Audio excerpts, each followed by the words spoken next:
الحمد لله نحمده ونستعينه ونستغفره ونؤمن به ونتوكل عليه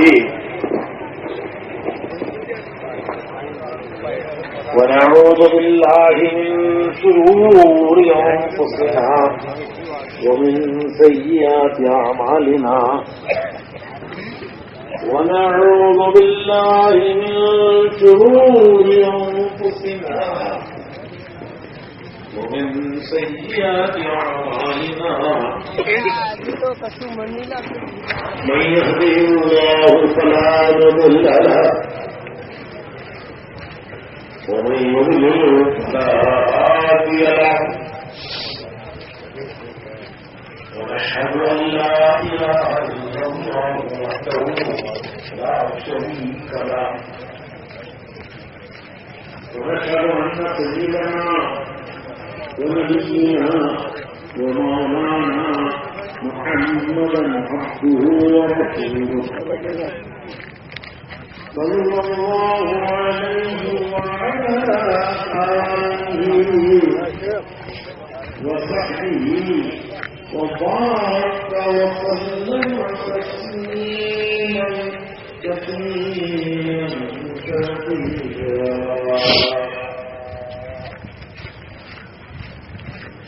اما بعد،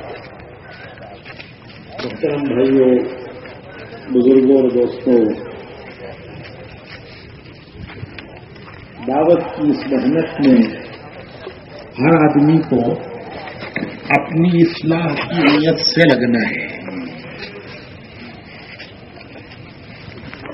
کہ اصلاح کی قربانیوں اور اصلاح کی محنت کی برکت سے اللہ تعالیٰ میری اصلاح فرما دے.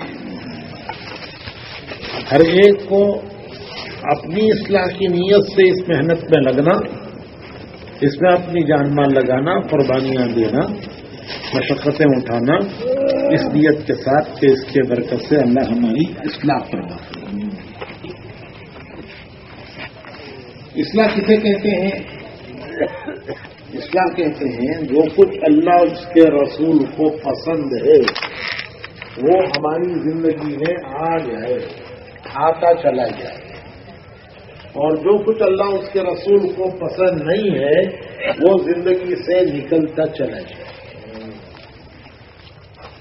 جو اللہ اس کے رسول کو پسند ہے وہ زندگی میں آتا چلا جائے، اور جو اللہ اس کے رسول کو پسند نہیں ہے وہ زندگی سے نکلتا چلا جائے.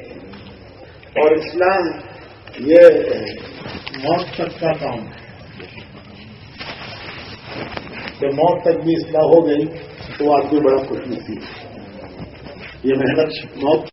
لیکن کیوں جا رہے ہو؟ کیوں جا رہے ہو؟ تو حضرت نے سوال فرمایا. اب ادب کی وجہ سے سب خاموش رہے، کسی نے جواب نہ دیا. تو حضرت نے خود فرمایا کہ بھائی ہم اپنی اصلاح کے لیے نکل رہے ہیں. ہر آدمی یہ نیت کرے کہ میں اپنی اصلاح کے لیے نکل رہا ہوں. بعض مرتبہ آدمی دوسروں کی نیت کرتا ہے اور اپنے کو بھول جاتا ہے. ادا اپنے لیے ہے، جو قربانی دے گا، محنت کرے گا، مجاہدے کرے گا، اللہ اس کے لیے ہدایت کی راہیں کھولیں گے، یہ وعدہ ہے. لیکن نیت پر ہے، نیت اس نے کی نہیں. تو وعدہ اپنے لیے تھا، نیت نہیں کی. دوسروں کے لیے کوئی وعدہ نہیں تھا، ان کی نیت کر لی. تو جس کی نیت ہے اس کا وعدہ نہیں، جس کا وعدہ ہے اس کی نیت نہیں. کریں گے لیکن ہم دوسروں کی اصلاح کی محنت نہیں کر رہے ہیں. بعض مرتبہ اس میں بہت غلط فہمی ہوتی ہے. آدمی سمجھتا میں دوسروں کی اصلاح کر رہا ہوں. ہم دوسروں کی اصلاح نہیں کر رہے، ہم ان کو ایک محنت پر کھڑا کر رہے ہیں. ہم ان کو ایک محنت کے لیے تیار کر رہے ہیں. جب وہ اس محنت کو کریں گے تو وہ محنت ان کی اصلاح کریں گے. اس میں بہت بڑا فرق ہے اور اس فرق کو سمجھنے کی ضرورت ہے. علماء نے لکھا ہے کہ اگر آدمی دوسروں کی اصلاح کی نیت سے کام کرتا ہے تو اس کام کرنے والے کے اندر تکبر پیدا ہوتا ہے. اگر وہ دوسروں کی اصلاح کی نیت سے کام کرتا ہے تو اس پہ تکبر پیدا ہوتا ہے. تو پھر ہم جو کام کر رہے ہیں وہ کیا ہے؟ کوئی سب کو نمازی بنانا ہے، دیندار بنانا ہے، دین کی طرف لانا ہے، امت کو دین زندہ کرنا ہے، عالم میں دین زندہ کرنا ہے، تو پھر یہ کیا ہے؟ یہ اس میں کوئی غلط فہمی نہیں. سیدھی سی بات یہ ہے کہ ایک محنت ہے، ہم خود اس محنت پہ آنا چاہتے ہیں اور ہم سب کو اس محنت پر لانا چاہتے ہیں. یہ ایک محنت ہے، ہم خود اس پہ آنا چاہتے ہیں اور ہم پوری امت کو اس محنت پر لانا چاہتے ہیں. اور جو جو اس محنت پر آتا چلا جائے گا اللہ پاک اس کی ہدایت اور اس کی اصلاح فرمائیں گے، ہدایت کی اسے ہدایت دیں گے. تو ہم اصلاح کا کام نہیں کر رہے، ہم ایک محنت پر امت کو تیار کر رہے ہیں. جان مال کی قربانی دینا، اللہ کے راہ میں کرنا، محنت کرنا، اعمال میں مشغول ہونا، تو ہم ایک محنت کے لیے امت تیار کر رہے ہیں. جب وہ اس محنت پر پڑیں گے تو وہ محنت ان کی اصلاح کرے گی. جیسے کپڑے کو پانی صاف کرتا ہے، ہم تھوڑے صاف کرتے ہیں. اچھا بغیر پانی کے صاف کر کے دکھاؤ کپڑا، کپڑا گندا ہے، پانی نہیں ہے، آپ صاف کر کے دکھاؤ، تو ہم سمجھتے ہیں ہم صاف کر رہے ہیں، ہم نہیں صاف کر رہے، وہ تو ایسے ہی وہ محنت ہے، اعمال ہیں جس سے اصلاح ہوتی ہے. ہم ان اعمال پر اور اس محنت پر امت کو تیار کر رہے ہیں. جب وہ محنت پر امت کھڑی ہوگی تو اس محنت کی برکت سے اللہ تعالیٰ ان کی اصلاح فرمائے گا، ان کے لیے ہدایت کے دروازے کھولیں گے. تو ایک بنیاد ہے اپنی اصلاح کی نیت سے چلنا. دوسری بنیاد ہے آخرت بنانے کے لیے کرنا، کہ ہماری اس محنت کا مقصود صرف آخرت ہے. ہم اس کا بدلہ دنیا میں ہمیں نہیں لینا، اس کا بدلہ ہمیں اللہ سے آخرت میں لینا ہے. ہم اس محنت کو اپنی آخرت بنانے کے لیے کر رہے ہیں، دنیا بنانے کے لیے نہیں، آخرت بنانے کے لیے. تو اپنی اصلاح کے لیے کرنا، اپنی آخرت بنانے کے لیے کرنا اور اللہ کو راضی کرنے کے لیے کرنا، کہ اللہ کا راضی ہو جانا یہ سب سے بڑی کامیابی ہے. وَرِضْوَانٌ مِّنَ اللَّهِ أَكْبَرُ ذَلِكَ هُوَ الْفَوْزُ الْعَظِيمُ. کہ اللہ راضی ہو گئے، اس سے بڑی اور کوئی دولت نہیں ہے. تو یہ تین بنیادیں ہیں. ہر کام کرنے والے کو ان تین بنیادوں کو ہر وقت سامنے رکھ کر چلنا ہے. اللہ توفیق نصیب کرتا ہے کہ ہم اپنی اصلاح کی نیت سے چلیں، ہم اپنی آخرت بنانے کے لیے چلیں اور ہم اللہ کو راضی کرنے کے لیے اس مقام پہ لگیں اور اس کام میں چلیں. ہر موقع پر ان تین چیزوں کو ہمیں سامنے رکھنا ہے. اللہ ہمیں اس کی توفیق عطا فرمائے. ایک موضوع مجھے کہا گیا ہے بیان کرنے کو، بڑا مشکل موضوع ہے، اللہ آسان فرمائے. آمین. یہ موضوع نہیں ہے، یہ موضوع کام کرنے والوں کا ایک امتحان ہے. اللہ تعالیٰ نے ہمیں ایک بڑے امتحان میں ڈالا ہوا ہے.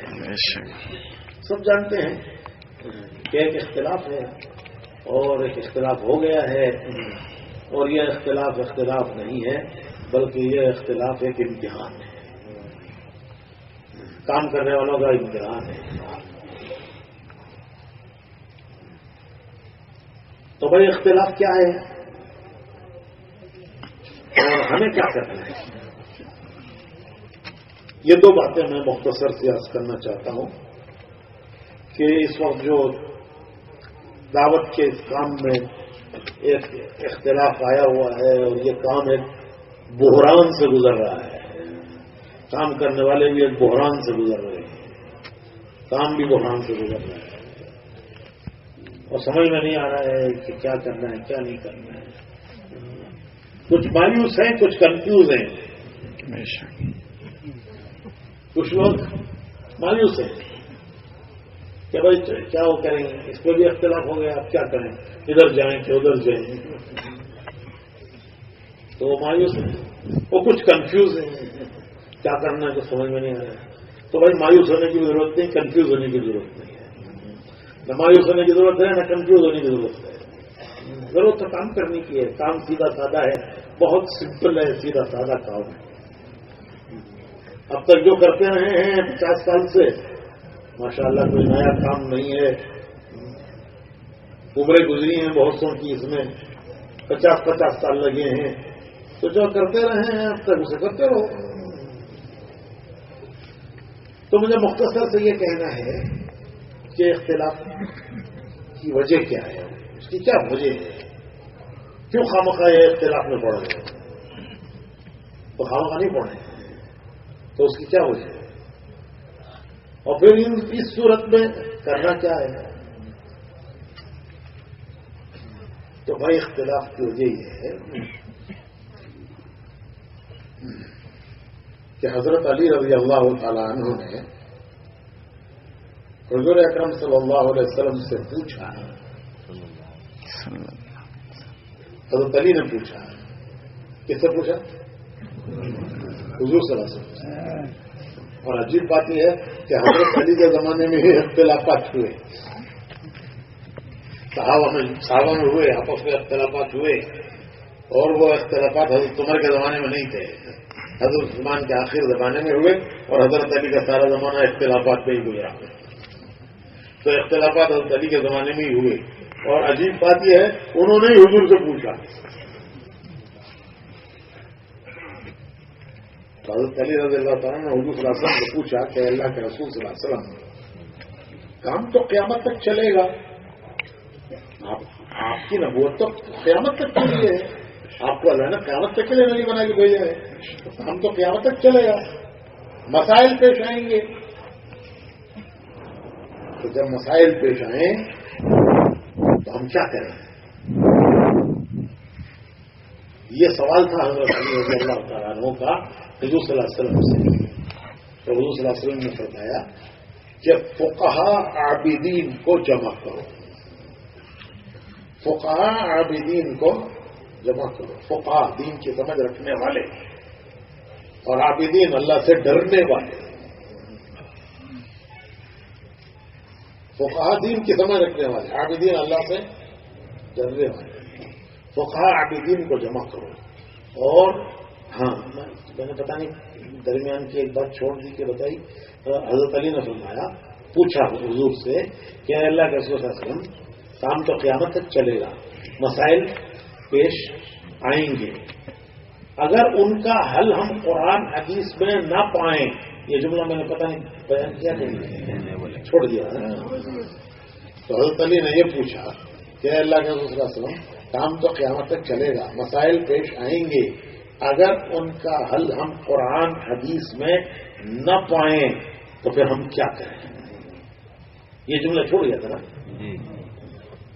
تو حضور صلی اللہ علیہ وسلم نے فرمایا کہ فقہا عابدین کو جمع کرو اور ان کے مشورے سے کوئی چیز طے کرو، کسی اکیلے کی بات کو نہ چلانا.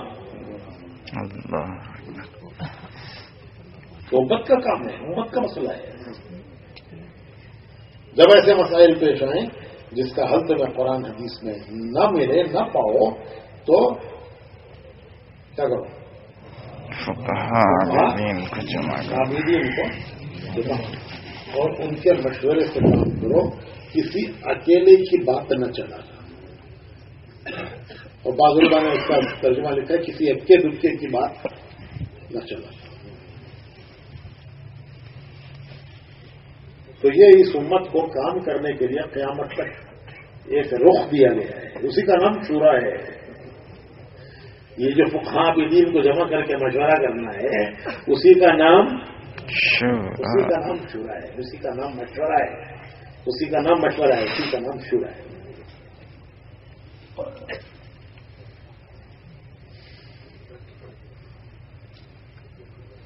تو یہ تو حدیث شریف ہے. مولانا الیاس صاحب رحمۃ اللہ علیہ نے اپنے آخر زمانے میں انتقال سے کچھ پہلے سن 44 میں مولانا الیاس صاحب رحمۃ اللہ علیہ کا انتقال ہوا، اور اب 2019 ہے تو کتنے سال ہو گئے؟ 75 سال. انتقال کو کتنے سال ہوئے؟ 75 سال ہوئے نا. سن 44 میں انتقال ہوا، اب تو کیلکولیٹروں کے بغیر حساب ہی نہیں ہوتا ہے.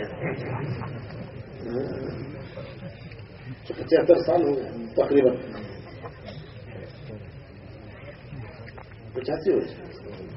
خیر اس وقت انہوں نے خط لکھا مولانا الیاس صاحب رحمۃ اللہ علیہ نے اپنے انتقال سے کچھ پہلے، اور وہ آخری خط ہے جو مولانا الیاس صاحب رحمۃ اللہ علیہ کے مکاتب کہتے ہیں خطوط کو، تو وہ جمع کیے ہیں مولانا سید ابوالحسن علی ندوی رحمۃ اللہ علیہ نے جمع کیے ہیں. اس میں اس کا نام ہی ہے مکاتیب مولانا محمد الیاس رحمۃ اللہ علیہ، اور اس کا وہ آخری خط ہے، آخری خط جو چھپا ہوا ہے مکاتیب میں.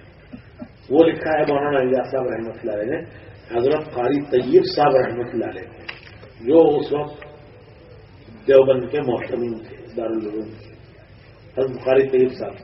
اس خط میں یہ لکھا مولانا الیاس صاحب رحمۃ اللہ علیہ نے کہ اب یہ کام دنیا میں پھیل گیا، ملکوں میں پہنچ گیا. حالانکہ اس وقت تک کام اتنا نہیں پھیلا تھا، تھوڑا سا ہی کام تھا اس وقت جب حضرت کا خط لکھا ہے کہ کام اب ملکوں میں پہنچ گیا، دنیا میں پھیل گیا.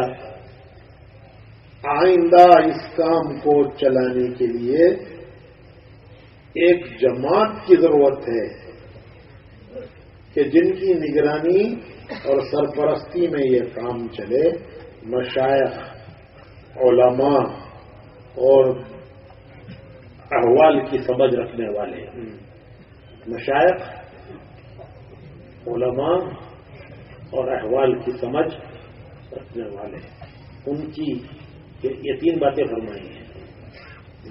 اس میں لفظ اہل سیاست کا ہے، لیکن اہل سیاست سے مراد اس زمانے کے سیاستدان نہیں ہے. مولانا الیاس صاحب کے زمانے کے سیاستدان ہیں، اور ان کے زمانے کے سیاستدان کون تھے؟ مولانا سید حسین احمد مدنی رحمۃ اللہ علیہ، اور اس سے پہلے مولانا محمود الحسن صاحب رحمۃ اللہ علیہ، اور وہ ایک پوری جماعت تھی اس وقت کی جماعت یہ سب وہ بزرگ تھے جو امت کی قیادت کر رہے تھے اس وقت، وہ مراد تھے. تو مولانا الیاس صاحب نے فرمایا کہ اس طرح کے مشائخ، علماء اور دنیا کے حالات پر نظر رکھنے والے حضرات کی ایک جماعت ہو، اس جماعت کی نگرانی اور سرپرستی میں آئندہ یہ کام چلے گا. اور وقتاً فوقتاً وہ جماعت مشورہ کرے، اور مشورہ کر کے کام کی نگرانی بھی کرے، سرپرستی بھی کرے، رہبری بھی کرے. تو ایک تو میں نے حدیث سنائی، ایک مولانا الیاس صاحب رحمۃ اللہ علیہ کا خط سنا. پھر مولانا یوسف صاحب کا زمانہ آیا، تو مولانا یوسف صاحب رحمۃ اللہ علیہ اگرچہ کہ وہ امیر تھے، اور ماشاء اللہ نے ان کو ایسی مقبولیت ان دونوں حضرات کو دی تھی، مولانا یوسف صاحب رحمۃ اللہ علیہ کو بھی، مولانا امام صاحب کو بھی، کہ ان کی امانت پر کسی کو کیوں نہیں تھا. اللہ نے پوری دنیا میں ایسی ان کو مقبولیت دی تھی، لیکن انہوں نے اپنے کو شورا کے تابع کر رکھا تھا. مولانا یوسف صاحب رحمۃ اللہ علیہ کے پاس جب بھی کوئی مسئلہ آتا، ایک تو ہے روزمرہ کے کام، گشت کے آداب کون مانا بیان کرے گا، اور اصول کون بیان کرے گا، ترغیب کون دے گا، اصول کون بیان کرے گا، اور پھر بعد میں بیان کون کرے گا. ایک تو روزمرہ کے کام ہے، ایک وہ کام ہے جن کا تعلق اصول سے ہے، بنیاد سے ہے، بنیادوں سے ہے، اصولوں سے ہے. تو ایسے جب کوئی کام آتے تھے کہ امور پیش آتے تھے، تو مولانا یوسف صاحب رحمۃ اللہ علیہ یہ فرمایا کرتے تھے کہ بھائی ہمارے کچھ مشورے والے رائیونڈ میں ہیں، کچھ مشورے والے حجاز مقدس میں ہیں. اس زمانے میں مولانا سید احمد خان صاحب رحمۃ اللہ علیہ حجاز مقدس پہ ہو رہتے تھے، وہ مراد تھے کہ ہمارے کچھ مشورے والے حجاز مقدس میں ہیں، کچھ رائیونڈ میں ہیں، کچھ کاترائل میں ہیں. جب ہم سب جمع ہوں گے تو ہم اس پر غور کریں گے، اس پر اس وقت غور کریں گے. اور وہ جمع ہونے کے 3 موقع ہوتے تھے: رائیونڈ کا اجتماع، ٹونگی کا اجتماع، اور حج میں جمع ہوتے تھے. تو کوئی چیز حضرت طے نہیں کرتے تھے جب تک کہ یہ شورا جمع نہ ہو جائے، اور اس شورا سے رائے نہ لیتی جائے. اس طرح حضرت نے اپنے کو شورا کا پابند بنایا ہوا تھا. روزمرہ کے کاموں میں بھی ہم نے خود اپنی آنکھوں سے دیکھا ہے کہ فجر کے بیان کے بعد حضرت آتے تھے, چائے ہوتی تھی, اس کے بعد مشورہ ہوتا تھا. حضرت کے یہاں بیٹھے ہوئے تو آتے ہی حضرت فوراً مولانا انعام صاحب کو بلاتے. مولانا عبد اللہ صاحب, منشی بشیر صاحب, مولانا محمد عمر صاحب پالن پوری, یہ سب اس زمانے کی شورا تھی. مولانا عبد اللہ صاحب, منشی بشیر صاحب, مولانا عمر صاحب پالن پوری رحمۃ اللہ علیہ. تو مولانا انعام صاحب رحمۃ اللہ علیہ اس زمانے میں عوام میں, مجموعوں میں سامنے آئے نہیں تھے. کوئی بیان ویان تو کرتے نہیں تھے. مولوی صاحب کے زمانے کے بعد پھر انہوں نے تھوڑا تھوڑا بیان کرنا شروع کیا. تو مولوی صاحب کے زمانے میں بیان تو کرتے نہیں تھے, تو مجموعے کے سامنے وہ آئے نہیں تھے. پڑھنے پڑھانے میں لگے رہتے تھے, کتابوں میں مشغول رہتے تھے. ان کا پڑھنا پڑھانا سب سے بڑا مشغلہ ہوتا تھا. لیکن حضرت جیسے ہی آ کر بیٹھتے تو کہتے بھائی مولوی انعام کو بلاؤ. ایک آدمی گیا, وہ ابھی واپس جواب لے کر آیا نہیں کہ دوسرے کو بھیج دیا. ارے بھائی جاؤ نا, انعام بھائی مولوی انعام کو بلاؤ. یہ ہمارے سامنے کی بات ہے جو ہم نے اپنی آنکھوں سے دیکھی. دوسرا گیا, پہلا بھی واپس نہیں لوٹا, دوسرا بھی واپس نہیں لوٹا, وہ ایک تیسرے کو بھیج دیا کہ جاؤ بھائی مولوی انعام کو بلا. اور ایک کے بعد دوسرا, دوسرے کے بعد تیسرا, تین آدمی جا رہے ہیں. حضرت جی انتظار کر رہے ہیں, حضرت جی انتظار کر رہے ہیں, حضرت جی انتظار کر رہے ہیں. اس کے بعد مولانا انعام صاحب آتے تھے. اور مولانا انعام صاحب ماشاء اللہ شہزادے کی طرح تھے, نواب کی طرح. بہت وجاہت دی تھی اللہ نے, بالکل نواب کی طرح تھے. آنکھ سے آنکھ ملا کے بات نہیں کر سکتا تھا ہم سے. تو ہم دیکھتے رہتے تھے کہ یہ کون حضرت ہیں بھائی, کبھی ان کا بیان نہیں سنا. اتنا زمانہ ہو گئے یہاں آتے ہوئے اور اب تک کبھی ان کا بیان, سب اور لوگوں کے تو بیانات سنے, ان کا تو کبھی بیان بھی نہیں سنا. وہ بیٹھے رہتے ہیں, پان کھاتے رہتے ہیں, اور حضرت ان کو بلاتے رہتے ہیں.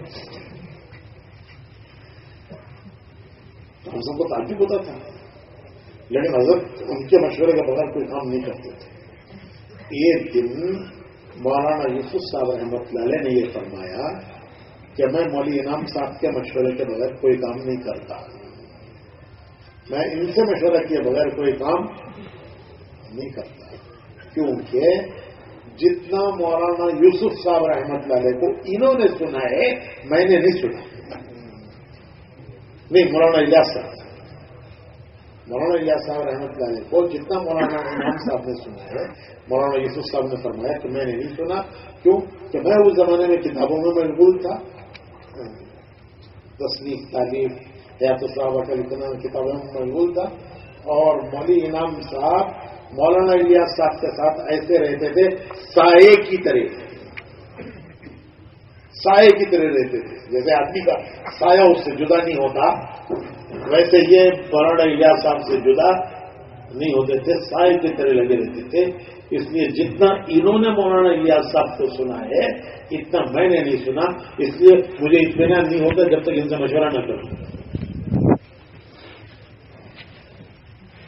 یہ مولانا الیاس صاحب کا معمول تھا.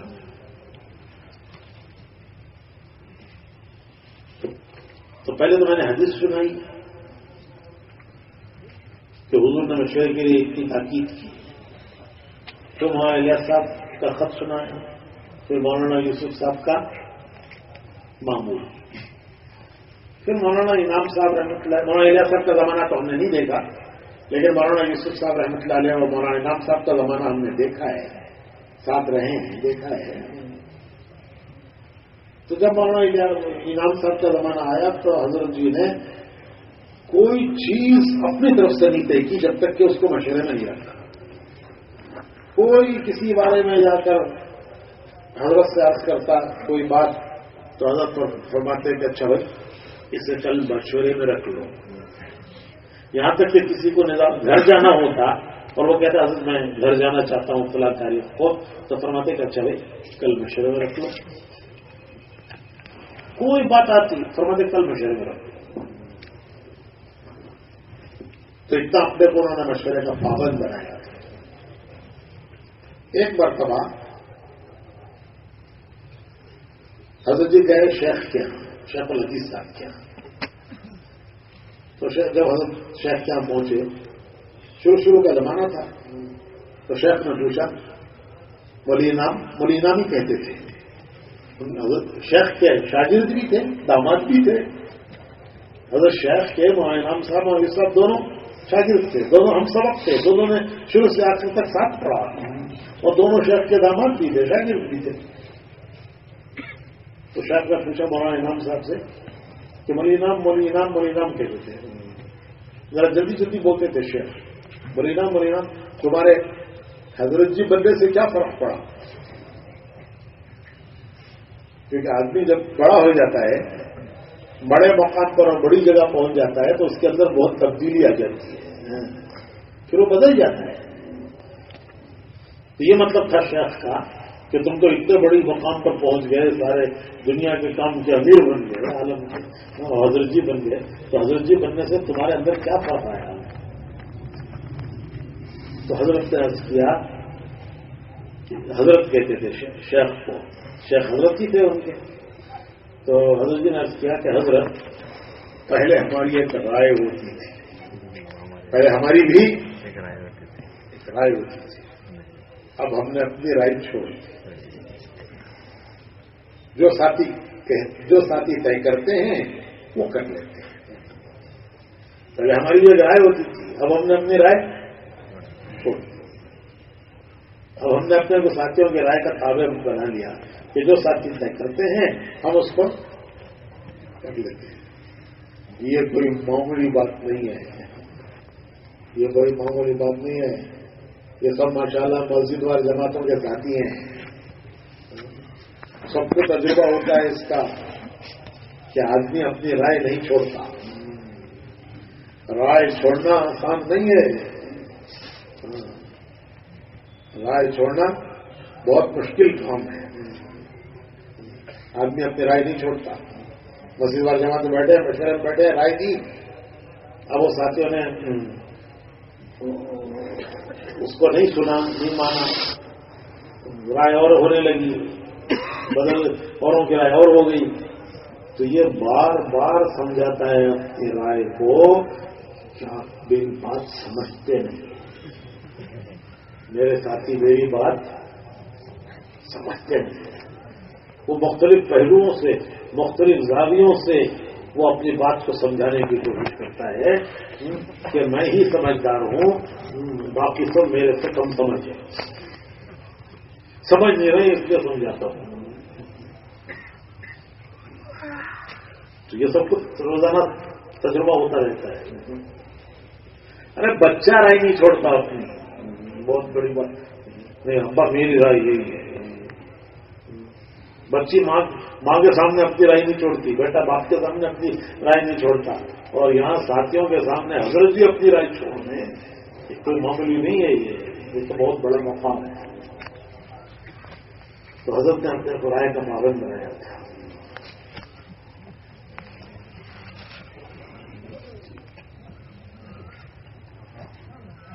حضرت کی حیات کے آخر زمانے میں انتقال سے 2 سال پہلے،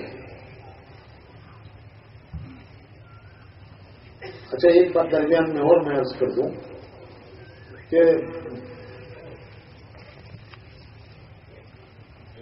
حضرت نے ایک مرتبہ فرمایا، بہت سے ملکوں کے ذمہ دار تھے موجود، ان کی موجودگی میں یہ فرمایا، اور یہ چھپا ہوا ہے حضرت جی کی ہدایات اور نصائح، چھوٹا سا کتابچہ ہے، اس میں حضرت جی کی ہدایات اور نصائح کے نام سے اس میں یہ چھپا ہوا ہے کہ حضرت نے جو فرمایا اس کے الفاظ یوں ہیں کہ کام اب خود اس کا متقاضی ہے کہ ہر جگہ ایک جماعت بنائی جائے جو کام کو لے کر چلے. یہ حضرت جی کی نصائح و ہدایات کا چھپا ہوا ہے. ملکوں کے پرانے کئی ملکوں کے پرانوں کے سامنے حضرت نے فرمایا کہ کام اب خود اس کا متقاضی ہے کہ ہر جگہ ایک جماعت ہو تو کام کو سنبھالے، اور جب مشورے کی جماعت بناؤ تو اس میں سے امیر کا لفظی نکال دو. یہ لکھا ہوا ہے، چھپا ہوا ہے حضرت کے ہدایات جو چھپی ہیں اس میں. اور جب مشورے کی جماعت بناؤ تو اس میں سے امیر کا لفظی نکال دو اور صاف کہہ دو کہ یہ امیر خادم ہے، اس کا تو اختیار نہیں ہے. لکھا ہوا ہے، چھپا ہوا ہے. تو حضرت جی رحمت اللہ علیہ کا مزاج یہ تھا کہ وہ کام کو مشورے پر لانا چاہتے تھے کہ آئندہ یہ کام جیسے مولانا الیاس صاحب نے چاہا تھا اور جیسے مولانا صاحب کا معمول تھا اور جیسے حدیث میں ہدایت دی گئی ہے، یہ کام آئندہ ایک جماعت لے کر چلے. تو حضرت نے اسے اس رخ پر ڈالا.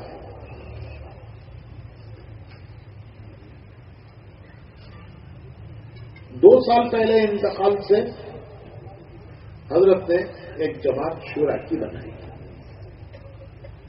10 احباب کی شورا کی جماعت بنائی.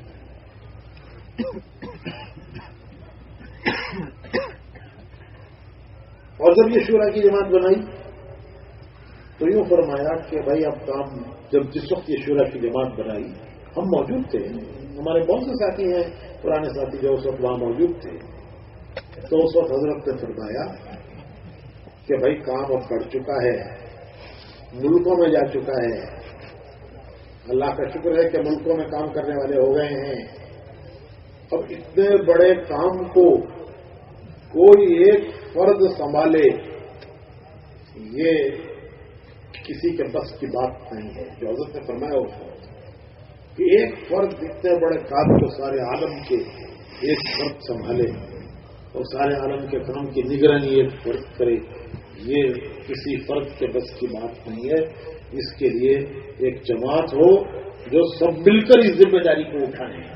ایک میرے اکیلے پر، یہ حضرت کے الفاظ تھے اس وقت کے کہ میرے اکیلے پر یہ ذمہ داری نہ رہے، ایک جماعت ہو جو اس ذمہ داری کو لے کر چلے. چنانچہ یہ کہہ کر حضرت نے وہ 10 کی شورا بنائی. حضرت کے انتقال سے 2 سال پہلے یہ بنی اور 2 سال تک یہ شورا حضرت کے ساتھ کام کو لے کر چلتی رہی. اور حضرت کے انتقال کے بعد 96 میں انتقال، جی 95 میں انتقال ہوا اور 2015 میں شورا بنی. جو اس کی تکمیل ہوئی تو گیا 20 سال تک یہی شورا کام کو لے کر، حضرت کے حیات میں 2 سال اور حضرت کے انتقال کے بعد تقریباً 20 سال یہی شورا کام کو لے کر چلتی رہی. سارے عالم کے امور کو شورا لیتی تھی. جیسے میں نے عرض کیا کہ 3 موقع ہوتے تھے جہاں سارا عالم کے کام کرنے والے جمع ہوتے تھے، امور لائے جاتے تھے، پیش کیے جاتے تھے، ٹونگی، رائبٹ کا اجتماع اور حج. تو ان تینوں موقعوں پر یہ 20 سال تک شورا ہی کام کو لے کر چلتی رہی، دنیا کے امور لیتی رہی، مسائل کو طے کرتی رہی. اور حضرت کے انتقال کے بعد 3 سفر شورا کے ہوئے پورے عالم میں. ایک سفر ہوا مشرق کا، Ceylon, Bangkok, Thailand, Malaysia, Philippines, Indonesia اور فیجی، آسٹریلیا. یہ پورے درشن سے اور ہر جگہ اس کے اطراف کے ممالک جمع ہوتے تھے اور ان سے امور آتے تھے اور یہی شورا کے حالات اس کو طے کرتے تھے. میں اس سفر میں موجود تھا، میں بھی ساتھ تھا اس خادم کی حیثیت سے اس سفر میں. تو دوسرا سفر ہوا جس میں یورپ، امریکہ اور جنوبی امریکہ، ویسٹ انڈیز وغیرہ اور واپسی میں انگلینڈ. تو اس طرح جنوبی امریکہ، شمالی امریکہ، انگلینڈ اور یورپ، اس میں بھی اطراف کے ممالک جمع ہوتے تھے، امور لیے جاتے تھے اور شورائی انہیں امور کو دیکھتی تھی. اس سفر میں بھی میں موجود تھا.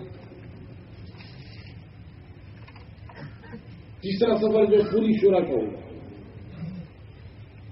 پہلا یہ مشرق کا، پھر یہ امریکہ کا اور پھر افریقہ کا سفر، جس میں Kenya, Zambia, Mozambique, South Africa, Mauritius, Reunion, یہ سارے ملکوں میں ہوگا. تو ہر جگہ اطراف کے ممالک جمع ہوتے ہیں، سارے عمر لیے جاتے تھے. تو اس طرح 15 سال 20 سال حضرت کے وصال سے پہلے حضرت کے زمانے میں 2 سال. اچھا، حضرت سے ایک مرتبہ مولانا سعید احمد خان صاحب رحمۃ اللہ علیہ نے پوچھا کہ حضرت جب آپ ہوں تو آپ فیصل ہوں گے، اور جس وقت آپ نہ ہوں تو اس وقت کون فیصل ہوگا؟ جب آپ ہوں گے تو آپ فیصل ہیں، اور آپ نہ ہوں تو اس وقت کون فیصل ہوگا؟ تو حضرت نے فرمایا کہ تم شورا والے جب جہاں جمع ہو وہاں آپس میں کسی کو فیصل بنا دیا کرو. تم شورا والے جب جہاں جمع ہو آپس میں کسی کو فیصل بنا دیا کرو. چنانچہ ان تینوں اسفار میں ایسے ہی ہوتا تھا کہ کبھی مفتی صاحب فیصل ہوتے تھے، مفتی زین العابدین صاحب رحمۃ اللہ علیہ، اور کبھی پتہ ہی نہیں چلتا تھا کون فیصل ہے، سب ایک بات پر مجتمع ہو جاتے تھے، اسی کو فیصلہ سمجھا جاتا تھا. ساتھ رہنے والوں کو بھی پتہ نہیں چلتا تھا اس وقت کون فیصل ہے. تو اس طرح ہی حضرات چلے، ایک ایک کر کے سب کا انتقال ہو گیا. اور سن 2015 میں صرف 2 حضرات باقی رہ گئے حضرت جی کی اس 10 کی شورا میں سے، مولانا زبیر مولانا سعد صاحب اور حاجی عبدالوہاب صاحب رحمۃ اللہ علیہ، وہ بھی رحمۃ اللہ علیہ ہو گئے. تو 2015 میں وہ زندہ تھے، ابھی تو حال میں انتقال ہوا. تو دنیا بھر کے پرانے کام کرنے والوں کی طرف سے یہ تقاضا آیا کہ حضرت نے ایک شورا بنائی تھی جو اس کام کو پوری دنیا کے لے کر چل رہی تھی. اب اس شورا کے حضرات اللہ کو پیارے ہو گئے. اب آپ 2 حضرات ہیں، حاجی عبدالوہاب صاحب اور مولانا صاحب صاحب. اب آپ دونوں کی ذمہ داری ہے کہ آپ اس کی تکمیل کریں، اسے آپ مکمل کریں، جو کمی ہو گئی ہے اسے پور کریں. چنانچہ کوئی 12-13 دن تک یہ سلسلہ چلتا رہا، مختلف مجلسوں سے بات گزری اور آخر چل کے وہ ایک شورا، حاجی عبدالوہاب صاحب فیصل تھے اس وقت، انہوں نے سب سے رائے لی اور انہوں نے شورا تجویز کی. اور پھر ہم سب کے پاس بھیجا وہ خط کہ اگر تمہیں اس سے اتفاق ہو تو اس پر دستخط کرو. چنانچہ اس میں مولانا یعقوب صاحب بھی حیات تھے، ابھی حال میں ان کا انتقال ہوا، اللہ ان کے درجات بلند فرمائے. مولانا ابراہیم صاحب، مولانا احمد لاٹ صاحب، اور وہاں ہمارے مولانا احسان صاحب جو ہیں وہ حضرت جی مولانا صاحب کے زمانے کے لوگوں میں جنہوں نے 1 سال مصطفی نظام الدین میں لگایا تھا اور 1 سال کے مولانا صاحب کے بیانات لکھے تھے. تو یہ سب حضرات تھے. تو سب نے اپنا دستخط کیا کہ ہمیں اس سے اتفاق. بس یہی ایک بات ہے کہ اس شورا کو مان لیں، مسئلہ ختم ہو گیا. نہیں، وہ کام ایک اجتماعی کام ہے، امت کا کام ہے، اجتماعی کام ہے، امت کا کام ہے. دنیا میں کوئی اجتماعی کام ایسا نہیں ہے کہ جس کی ایک باڈی نہ ہو. اب اس باڈی کا جو چاہے آپ نام دے لیجیے، ایسوسیشن، انجمن، کمیٹی. دنیا کا ایک ہوتا ہے اپنا ایک فرد کا کام، ذاتی کام، وہ اس کا ذاتی کام ہے، وہ جس طرح چاہے لے کے چلے. آپ کو پسند ہو ساتھ دیجیے، نہ پسند ہونا یہی نہیں چاہیے. لیکن ایک ہوتا ہے امت کا کام، اجتماعی کام.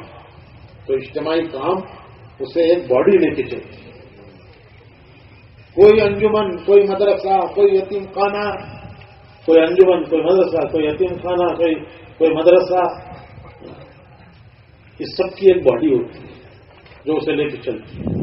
یہاں تک کہ محلے کی مسجد، کہ محلے کی مسجد امام صاحب چلاتے ہیں کہ کمیٹی چلاتی ہے؟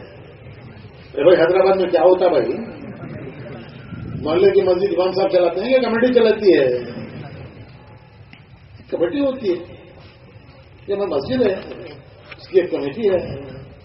انجمن ہے، اس کی ایک کمیٹی ہے. مدرسہ ہے، اس کی ایک کمیٹی ہے. تو دنیا میں کوئی اجتماعی کام ایک باڈی کے بغیر نہیں چلتا. ہاں ذاتی کام ہے، ایک فرد چلاتا ہے، لیکن دنیا کا کوئی اجتماع کام ایسا نہیں ہے کہ جو ایک فرد کے حوالے کر دیا جائے. اس کی ایک باڈی ہوتی ہے جو اسے لے کے چلتی ہے. تو اتنا بڑا کام امت کا، جس پر اس دور میں امت کی سب سے زیادہ جان مال لگی ہے، جتنی قربانیاں اس کام کے لیے امت نے دی ہیں،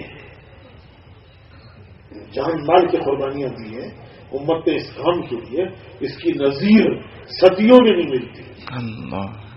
صدیوں میں ایسی نظیر نہیں ملتی کہ امت نے اتنی جان مال کسی کام کے لیے قربان کی ہو جتنی اس کام کے لیے امت نے قربان کی ہے. کتنے ہمارے کام کرنے والے ہیں جن کی قبریں ملکوں میں بنی ہیں، ملکوں میں قبریں بنی ہیں.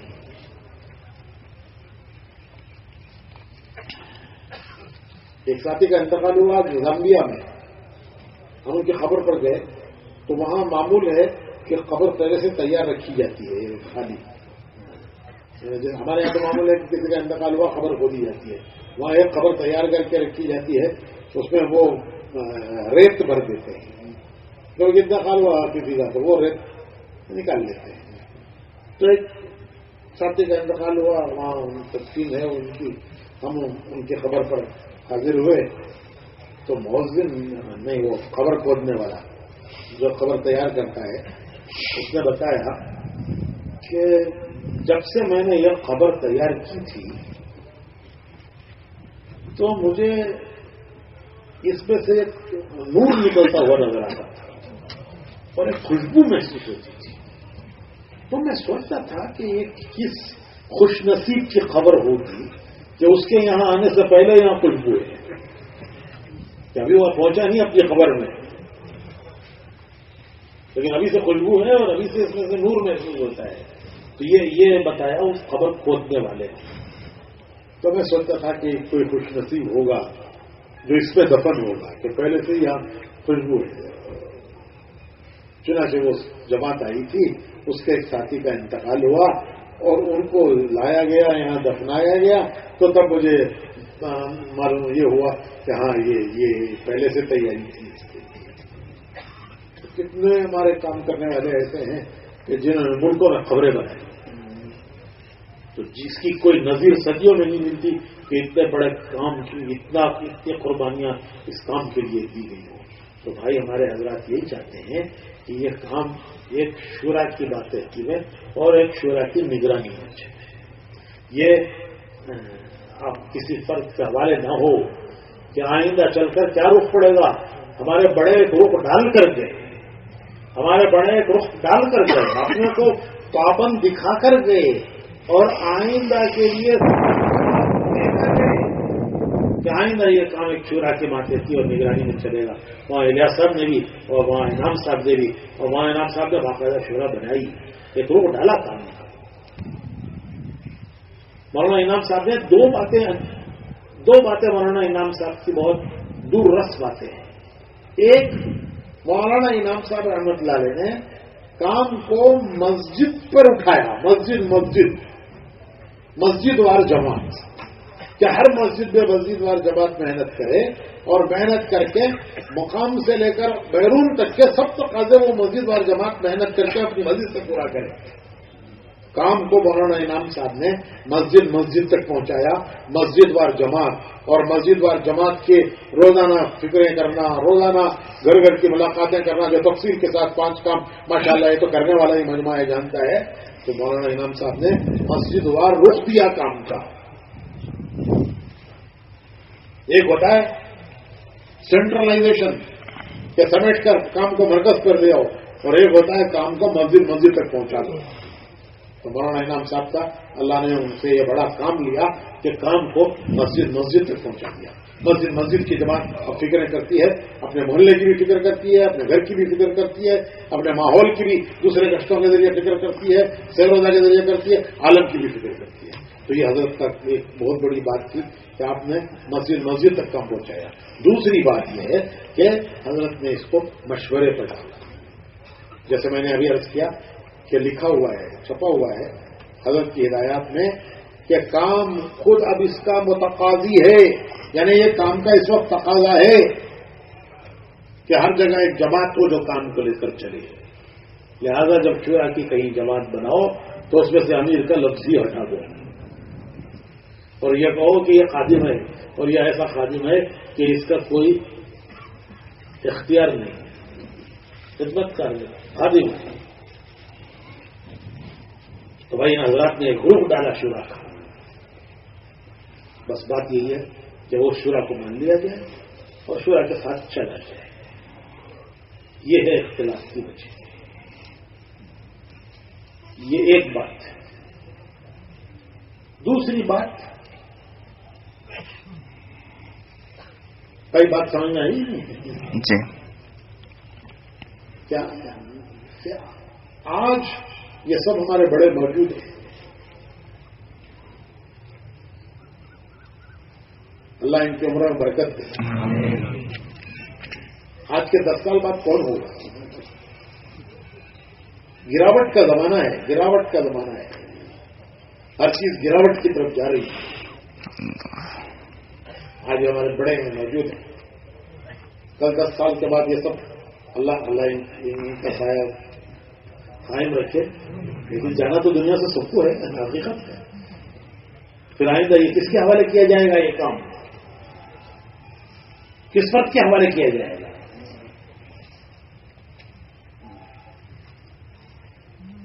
ایک اجتماعی کام ہے امت کا.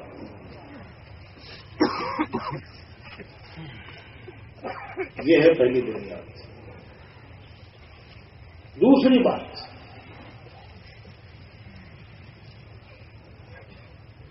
کام کو بڑوں کے نہج پر باقی رکھنا ہے.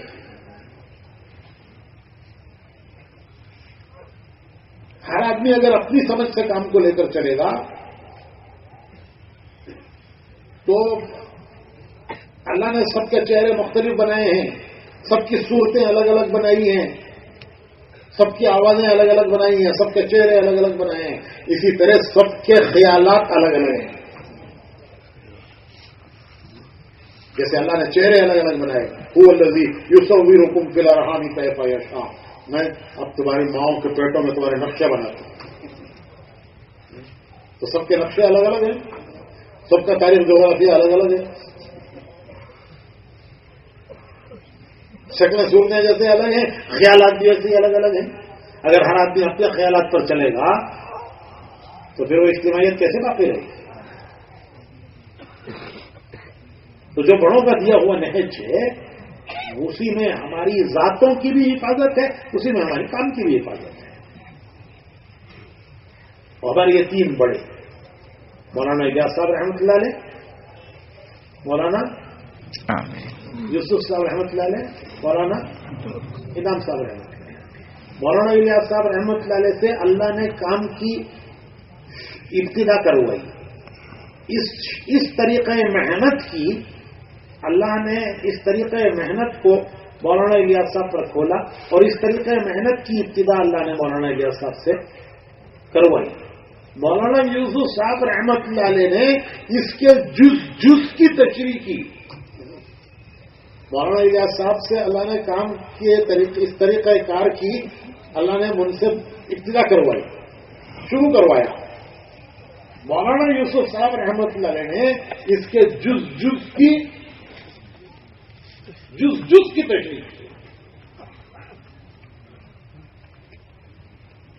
اور مولانا انعام صاحب رحمۃ اللہ علیہ نے اس کو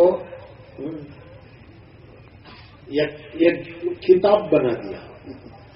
جیسے ایک آدمی کتاب لکھتا ہے تو مولانا الیاس صاحب نے لکھی، مولانا یوسف صاحب نے اس کی تشریح کی اور وہ اوراق، وہ سارے بکھرے ہوئے اوراق کو مولانا انعام صاحب نے ایک کتاب کی شکل دی. اب ان 3 بزرگوں نے ایک نہج دیا ہے, ایک طرح کا ایک کار کیا ہے. اگر ہم اس طریقہ کار پر چلیں گے تو ہماری بھی حفاظت ہے, کام کی بھی حفاظت ہے, اور اگر ہم اس سے ہٹیں گے تو اس پہ کام کا بھی نقصان ہے, ہماری ذاتوں کا بھی نقصان ہے. ایک مرتبہ مولانا انعام صاحب, مولانا یوسف صاحب, مولانا الیاس صاحب رحمۃ اللہ علیہ کے انتقال کے بعد مولانا الیاس صاحب کا انتقال ہو گیا. مولانا یوسف صاحب, مولانا انعام صاحب, یہ دونوں حضرات کام کو لے کر چل رہے تھے. تو ایک بزرگ تھے اس زمانے کے, حافظ فخر الدین صاحب رحمۃ اللہ علیہ, وہ بھی مولانا الیاس صاحب کے خلفاء میں تھے. انہوں نے آ کر ان دونوں حضرات سے, مولانا یوسف صاحب, مولانا انعام صاحب سے کہا کہ بھائی مولانا الیاس صاحب نے تو 6 باتیں شروع کی ہیں, بڑی اچھی بات ہے, بہت فائدے مند بات ہے, اس میں 1-2 چیزیں اور ملانے کی ضرورت ہے. بات بہت اچھی ہے, فائدہ مند ہے, لیکن اس میں 1-2 باتیں اور ملانے کی ضرورت ہے. حافظ فخر الدین صاحب نے آ کر کے ان دونوں حضرات کو یہ مشورہ دیا. اب وہ کیا ہیں وہ مجھے نہیں معلوم, کیونکہ یہ میں نے جو سنا ہے یہ مولانا انعام صاحب سے ہی سنا ہے, حضرت جی سے ہی سنا ہے. تو اتنا ہی سنایا تھا حضرت کہ بھئی 1-2 باتیں اس میں ذرا اور شامل کر لو. بہت تمہید کے ساتھ بات سمجھا کر انہوں نے وہ 2 باتیں رکھی. تو مولانا انعام صاحب فرمانے لگے کہ مولانا یوسف صاحب تو چپ رہے, کچھ بولے نہیں. میں بولا, مولانا انعام صاحب نے کہا کہ میں بولا کہ حافظ صاحب, حافظ فخر الدین صاحب, حافظ صاحب ہم تو لکیر کے فقیر ہیں, ہم تو لکیر کے فقیر ہیں. ہمارے بزرگ جس لکیر پر ہمیں ڈال گئے ہیں ہم اس سے ہٹنے والے نہیں.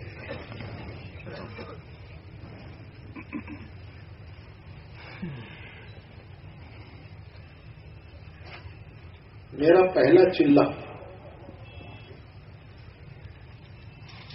قاری بدر الدین صاحب رحمۃ اللہ علیہ ایک بزرگ تھے مولانا الیاس صاحب کے زمانے کے لوگوں میں, جیسے نیازی محراب صاحب تھے ایسے قاری بدر الدین صاحب تھے, یہ مولانا الیاس صاحب کے زمانے کے تھے. تو ہماری جماعت گئی تو ہماری جماعت کے ساتھ ان کو امیر بنا کر لگایا گیا. تو ہمارا پہلا چلہ قاری بدر الدین صاحب کے ساتھ گزرا. وہ میرا لڑکپن کا زمانہ تھا, کالج کا زمانہ, اور چھوٹی چھوٹی سی داڑھی آئی ہوئی تھی. تو قاری صاحب بہت کمال کے آدمی تھے. وہ ہم کو سبق دیا کرتے تھے روزانہ, اور کہتے تھے آج شام کو یہ بیان کرنا. تو انہوں نے جو پہلا سبق دیا ہم کو وہ آج بھی یاد ہے الفاظ کے ساتھ, کیونکہ وہ زمانے کا حافظہ بہت پتھر کی لکیر ہوتا ہے, جوانی کا حافظہ بلکہ لڑکپن تھا وہ. تو حافظ تو قاری بدر الدین صاحب نے ہمیں سبق دیا کہ دیکھو بیان یہ کرنا کہ بزرگان دین نے قرآن حدیث کی روشنی میں چند باتیں بتائی ہیں جن پر چل کر باقی دین پر چلنے کی استعداد پیدا ہوتی ہے. یہ میرا تبلیغ کا پہلا سبق ہے, قاری بدر الدین صاحب سے سیکھا ہوگا کہ بزرگان دین نے قرآن حدیث کی روشنی میں چند باتیں بتائی ہیں جن پر چل کر باقی دین پر چلنے کی استعداد پیدا ہوتی ہے. اچھا, اس دن یا اس کے کسی دن آئے گا دن بعد میرا بیان طے کر دیا قاری صاحب نے مغرب کے بعد. اب سبق تو دیا ہوا تھا, اب یہ سبق یہاں سے شروع کرنا تھا اور اس کے بعد پھر اس میں ملانا تھا اپنی. تو میں نے شروع کیا کہ بزرگان دین نے قرآن حدیث کی روشنی میں 6 باتیں بتائی ان پر چل کر باقی دین پر چلنے کی استعداد صلاحیت پیدا ہوتی. پھر اس کے بعد پھر میں اپنا کرتا رہا جو بھی. تو رات کو پھر وہ ہماری کلاس لیتے تھے. تو رات کو انہوں نے کلاس لی اور یوں کہا کہ بھائی تو نے 6 نمبر تو اچھے بیان کیے لیکن ایک غلطی کی تو نے میں نے نہیں سکھایا تھا, تو نے اپنی طرف سے وہ بڑھایا ہے, تو نے اپنا لگایا ہے. ارے میری سمجھ میں نہیں آیا میں نے کیا لگایا اس میں نے اپنے نزدیک ان کی بات کہی تھی جو انہوں نے مجھے سکھائی تھی, تو مجھے سمجھ میں نہیں آیا. میں نے کہا قاری صاحب میں نے اچھی طرح غور کیا, میری سمجھ میں نہیں آ رہا ہے کہ مجھ سے کیا غلطی ہوگی. کہنے لگے دیکھو تم نے کہا 6 باتیں اور میں نے تمہیں سکھائی تھی چند باتیں. میں نے تمہیں کیا سکھایا تھا؟ قرآن حدیث کی روشنی میں بزرگوں نے چند باتیں بتائی ہیں اور تم نے کیا کہا 6 باتیں. اور کالج کے پڑھے ہوئے لوگ جلدی مانتے نہیں ہیں. ہاں کچھ نوجوان بیٹھے ہیں. تو میں نے کہا قاری صاحب 6 باتیں ہی تو ہیں وہ, چاہے چند کو چاہے 6 کو یہ تو 6 ہی ہو. تو کیا فرق پڑتا ہے یہ کہنے میں کہ چند ہے کہ 6 ہیں. اس کو لاجک کہتے ہیں ہمارے یہاں. لاجک ہے تو 6 ہی, چاہے چند کو چاہے 6 کو کیا فرق پڑتا ہے. بیان تو 6 ہی کرو گے آپ. قاری صاحب کہنے لگے دیکھ بھائی ایسی بات نہیں ہے, تیرے سامنے عوام کا مجمع ہے, پھر بڑے لوگ ہیں, تو چند باتیں کہے گا تو ذہن الجھ جائیں گے. یہ ذہن الجھ جائیں گے کہ اسلام کے ارکان تو 5 ہیں, تبلیغ والے یہ کیا 6 باتیں لائیں گے. مشوش ہو جائیں گے ذہن.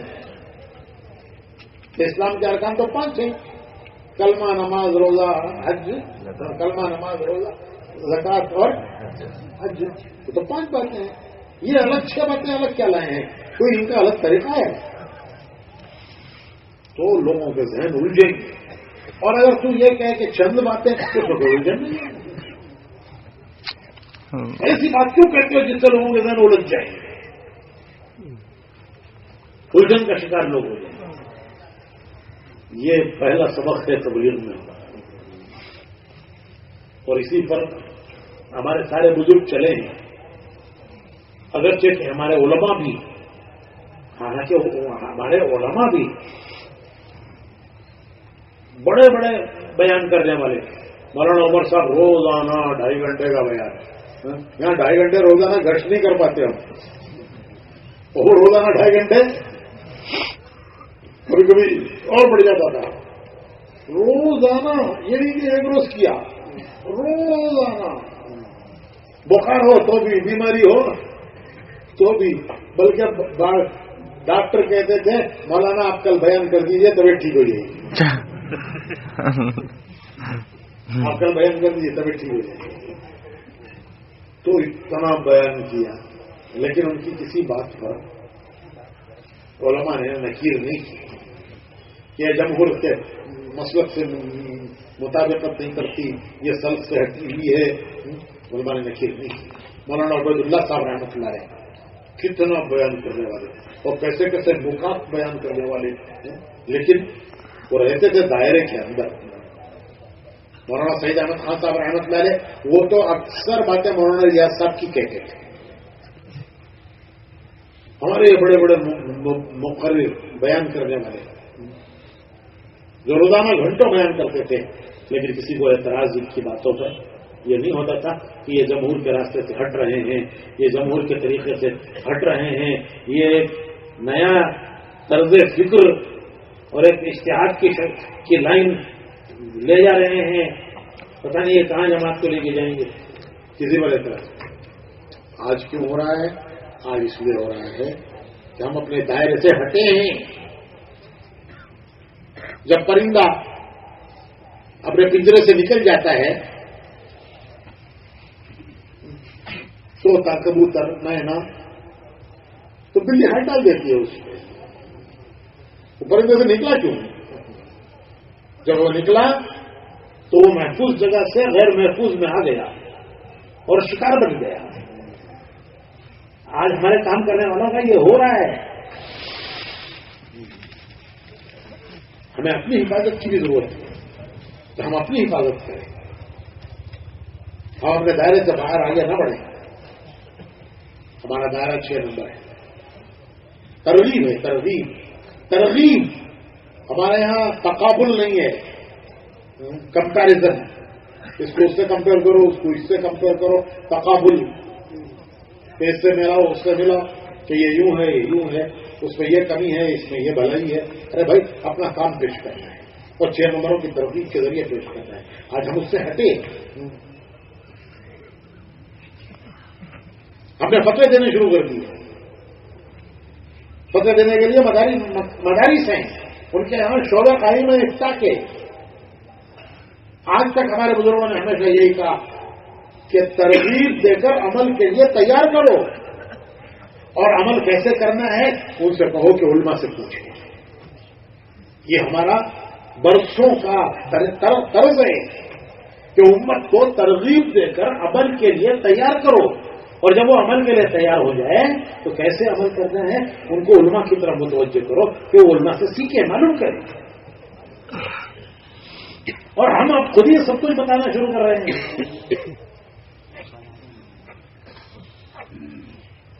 علماء کہہ رہے ہیں یہ کہاں سے آیا ہے، یہ فتوے کہاں سے آئے ہیں جو ہمارے بڑے مفتیوں نے نہیں دیے، اور جو ہمارے جمہور علماء جو ہمارے بڑے علماء گزرے ہیں. ہمارے بزرگوں نے اپنے کو بڑوں علماء کا پابند کیا تھا. کوئی کام جب تک ہمارے بڑے علماء کو مشائخ کو اطمینان نہیں ہوتا تھا ہمارے ساتھ کرتے نہیں تھے. ایک مرتبہ مولانا اجاز صاحب رحمۃ اللہ کو خیال آیا کہ جھنڈا دینا، ایڈم جھنڈا دینا جماعت کو سنت ہے. حضور صلی اللہ علیہ وسلم جماعتوں کو جھنڈا دیا کرتے تھے. حضرت اسامہ کی جب جماعت حضور نے روانہ فرمائی تو حضور نے اپنے ہاتھ سے حضرت اسامہ کی جماعت کے لیے علم بنایا جھنڈا.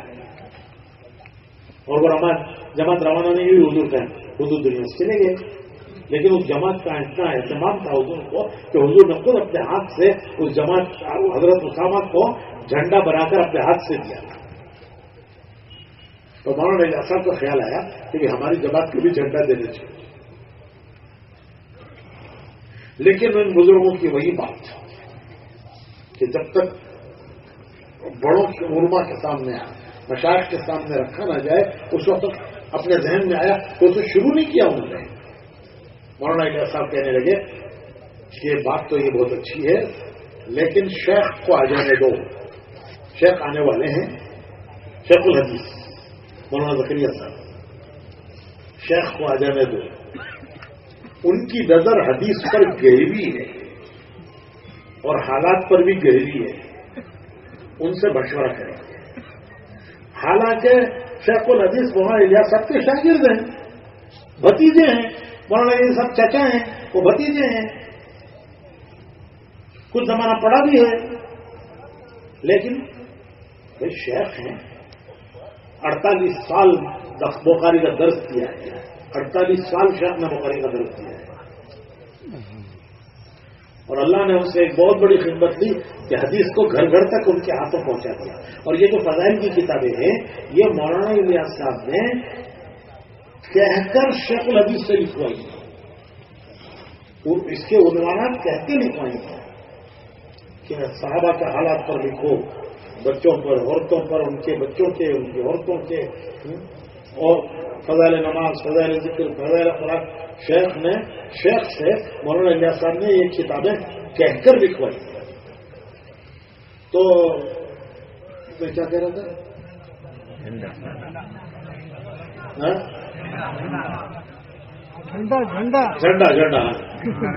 تو مولانا الیاس صاحب نے بولا کہ شیخ کو آنے دو.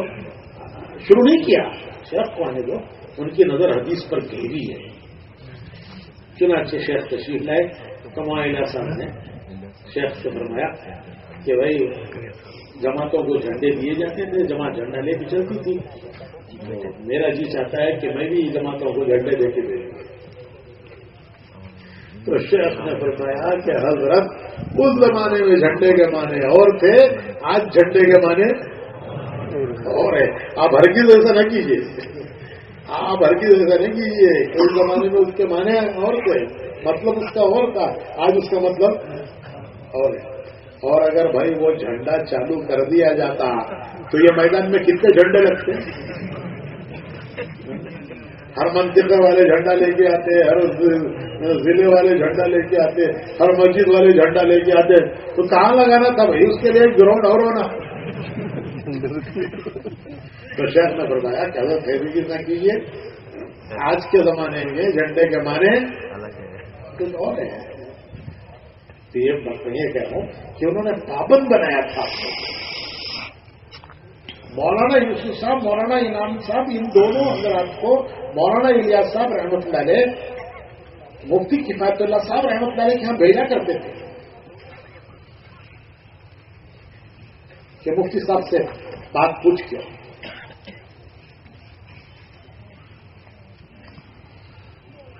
ہمارے بزرگوں نے پابند بنایا اور اکابر علماء مشائخ ان کے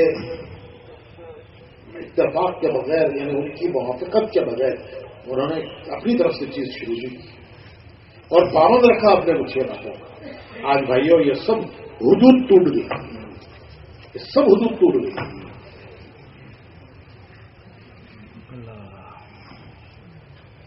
یہاں سے مسائل پیدا ہو گئے.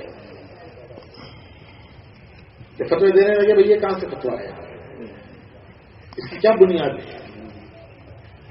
وہ کام ہی نہیں ہے ہمارا، ہم کیوں پڑ گیا کام کا اس میں؟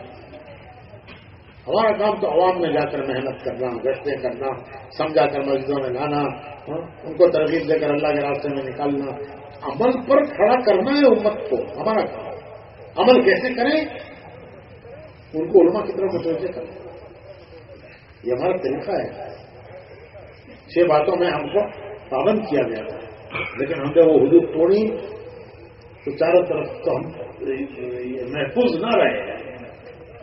اور یہ سب کو جو اعتراض ہو رہے ہیں یہ سب اسی وجہ سے ہو رہے ہیں کہ ہم نے اپنی حدود توڑی. تو بھائی یہ دوسری بات یہ ہے کہ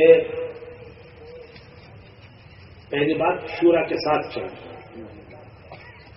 دوسری بات 6 نمبروں میں رہنا. اور ان بزرگوں نے جو ہمیں ایک راستہ دیا ہے اس سے ہٹنا نہیں. ہم لکیر کے فقیر ہیں، لکیر کے فقیر ہیں. تو اس پر رہنا. نئی نئی چیزیں بہت سے ذہنوں میں آتی ہیں. اگر ہر آدمی کے ذہن سے ایک نئی چیز چلے گی تو اس کی تو شکل ہی ختم ہو جائے گی.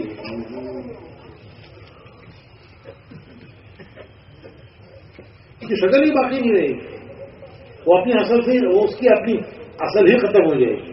ہر آدمی اپنا رنگ اس پر پینٹ کرتا رہے گا تو پھر کیا باقی رہے گا؟ تو اصل ہی باقی نہیں رہے گی.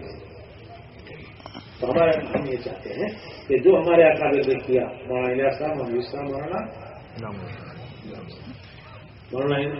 اللہ نے اس طریقے کار کو مولانا انعام یوسف، مولانا انعام الیاس صاحب رحمۃ اللہ کے ذریعے امت میں اللہ نے اس طریقے محنت کو چلایا.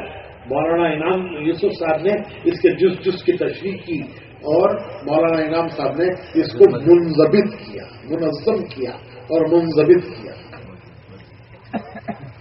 اگر ہم ان 3 بزرگوں کے طریقوں پر چلیں گے انشاءاللہ ہماری بھی حفاظت ہے، کام کی بھی حفاظت ہے. اس سے ہٹتا ہے.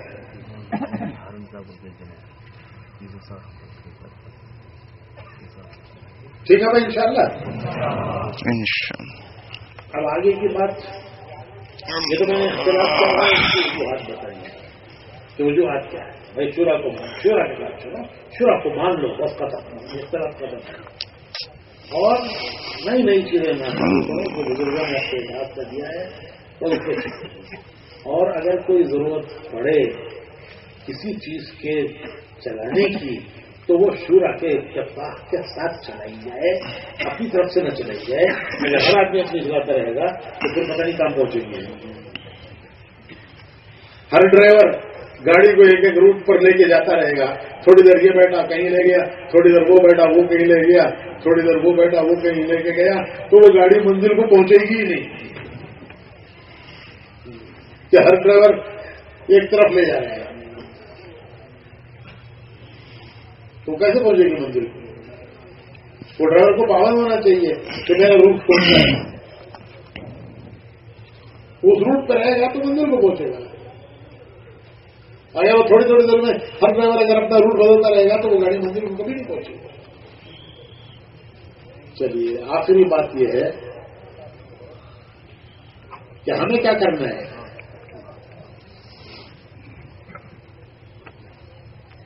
ہمیں کیا کرنا ہے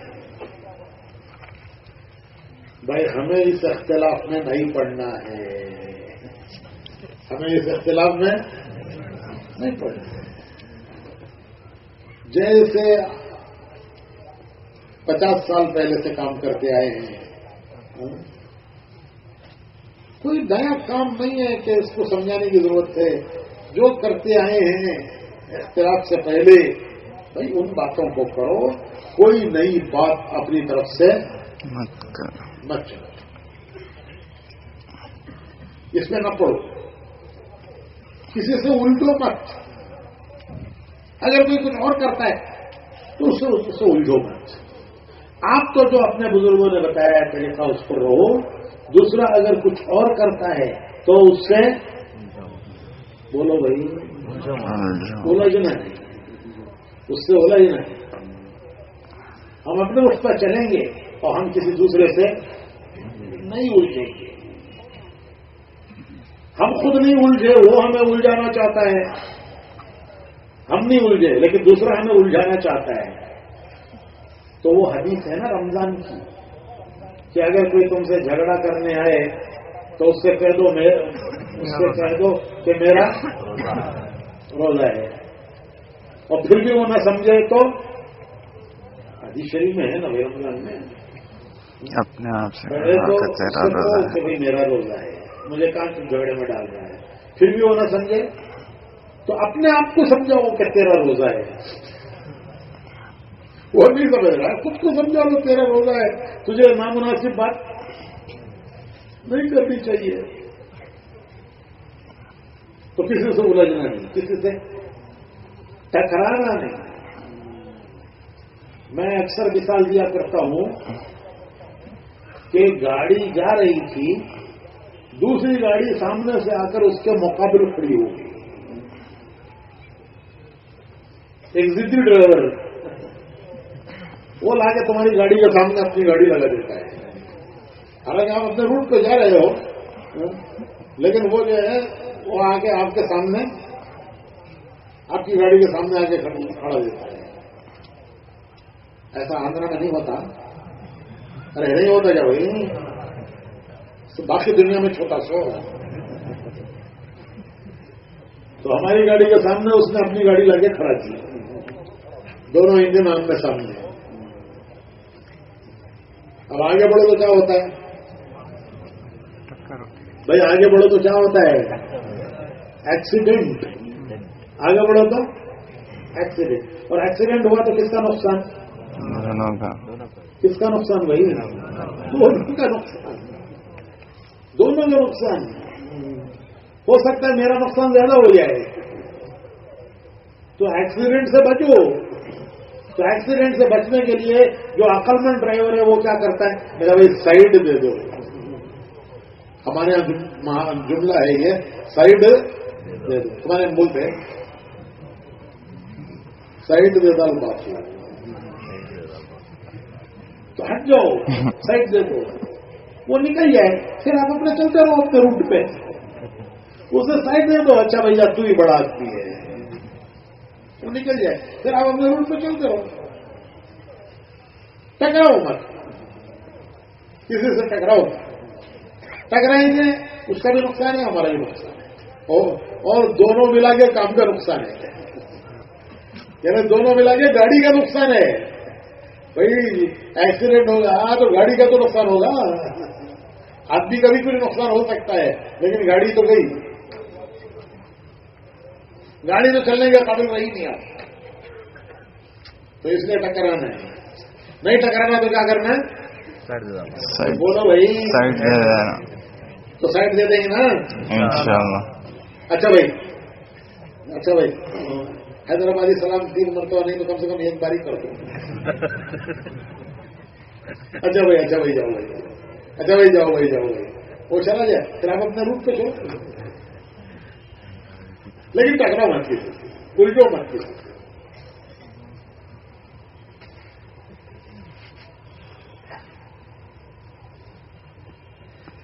اچھا کچھ جماعتیں آتی ہیں وہ اڑ جاتی ہیں، باہر سے آتے ہیں، باہر سے آنے والی جماعتیں وہ بھی الجھ جاتی ہیں.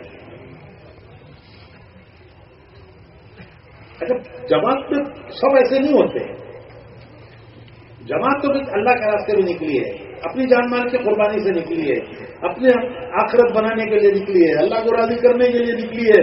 ان کی نیت پر ہمیں کبھی شبہ نہیں کرنے چاہیے. وہ اللہ کے راستے میں نکلے ہیں، اپنی آخرت بنانے نکلے ہیں، اپنی جان مال لے کر نکلے ہیں. تو جماعت تو سب ایسی ہے، لیکن اس میں ہوتے ہیں 1-2 ہوتے ہیں کھجلی.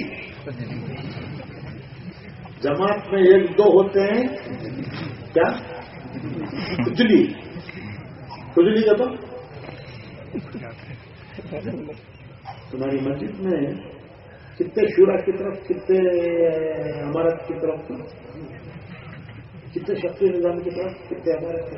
ارے تو اس کام کے لیے تھوڑے ہے، تو کیوں کھجاتا ہے؟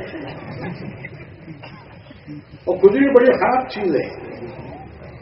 جب کھجلی ہوتی ہے تو ڈاکٹر کہتا ہے مت کھجاؤ، لیکن کھجائے بغیر چین. اور کھجانے میں مزہ بھی آتا ہے. ڈاکٹر لاکھ سمجھائے کہ ارے بھائی کھجاؤ مت، خون خراب ہوتا ہے، یہ زخم تمہارا اور بڑھ جائے گا، پھر جو ہے اس کو کنٹرول کرنا مشکل ہو جائے گا. سب برابر، مگر کھجائے بغیر چین آتا نہیں، اور کھجائے تو مزہ آتا ہے. کھجانے میں مزہ. ایسے 1-2 کھجلی ہوتے ہیں ہر جماعت میں، ان سے بچ کے ہو، ان سے بات مت کرو، ان سے بات مت کرو، ان کو سمجھانے مت جاؤ، کیونکہ ان کا کام کھجانا ہے. وہ نہ سمجھتے ہیں نہ سمجھاتے ہیں، وہ تو کھجاتے ہیں. وہ نہ سمجھتے ہیں نہ سمجھاتے ہیں، وہ تو کھجاتے ہیں. سمجھدار ہو تو اسے سمجھاؤ کہ بھائی جماعتوں کا کام صرف 2 ہیں، جماعتوں کے کام صرف 2 ہیں. ایک ترغیب دے کر اللہ کے راستے میں نکال دیں، دوسرے مقام کے کام کی اہمیت بتا کر ان کو مقام کے مسجد وال کام سے جوڑنا. یہ 2 ہی کام ہے جماعتوں کا، کوئی تیسرا کام نہیں ہے. ترغیب دینا 6 نمبروں کے اندر، ترغیب دینا 6 نمبروں کے اندر، اور اللہ کے راستے میں نکلنے کی تشکیل کرنا. کہاں جماعت جائے وہ مقام کے لوگ بشرت ہیں، اور مقام کے کام کی اہمیت بتا کر ان کو مسجد کی محنت سے جوڑنا. اتنا ہی کام ہے جماعتوں کا. جماعتوں کا اس سے آگے کریں گے تو وہ کھجلی ہے. ان کو سمجھاؤ کہ بھائی آپ ہمارے محلے میں 3 دن 4 دن رہیں گے، ہمارے گاؤں بستی میں 3 دن 4 دن، ہماری مسجد میں 3 دن 4 دن. اگر ان 3-4 دنوں میں ہمارے ہاں آپ نے اختلاف ڈال دیا اور ہماری مسجد کی جماعت کے 2 حصے کر دیے، تو 4 دن کے بعد آپ تو چلے جاؤ گے، آپ کا کام تو ہو گیا، ہم کہاں جائیں؟ بھائی آپ نے آ کر ہماری جماعت میں پھوٹ ڈال دی، 2 ٹکڑے کر دیے، اختلاف پیدا کر دیا، اختلاف کی باتیں چھیڑ دی، تو آپ تو چلے جاؤ گے 4 دن کے بعد، آپ کا وقت پورا ہو گیا، آپ اب یہاں سے چلے جاؤ گے. لیکن ہمارے یہاں پہ اختلاف ڈال کے گئے، ہم کہاں جائیں؟ مسجد چھوڑ دیں، محلہ چھوڑ دیں؟ تو آپ نے کام کو فائدہ پہنچایا یا نقصان پہنچایا؟ بھائی اللہ کے لیے ایسا مت کرو، اپنی آخرت سب خراب کرو. ہم کو کام کرنے دو جس طرح ہم کر رہے ہیں. تو آنے والے ہم کو بھی سمجھاؤ کہ وہ آپ کے آپس میں اختلاف نہیں ڈالے، اور اپنے رخ پر چلتے رہو دوسرا کوئی اس کے علاوہ کرے تو اس سے الٹو مت. کیوں بھائی آسان ہے نہیں ہے بھائی؟ ہے آسان نہیں انشاءاللہ. اللہ بھائی ہمیں قبول فرمائے. اللہم ارنا الحق حقا وارزقنا اتباعہ وارنا الباطل باطلا وارزقنا اجتنابہ. یا اللہ جو صحیح ہے اس کی ہمیں سمجھ بھی دے اور اس پر تو ہمیں جما دے, اور جو تیرے نزدیک صحیح نہیں ہے اس سے تو آپ کے ساتھ ہمیں ہٹا دے. اللہ قبول فرمائے. کب جمع ہونا ہے دوبارہ؟ 10 بجے. 10 دوسری مجلس بھائی 10 بجے ہوگی انشاءاللہ. اس مجلس کے ختم پر انشاءاللہ دعا ہوگا. سبحان اللہ.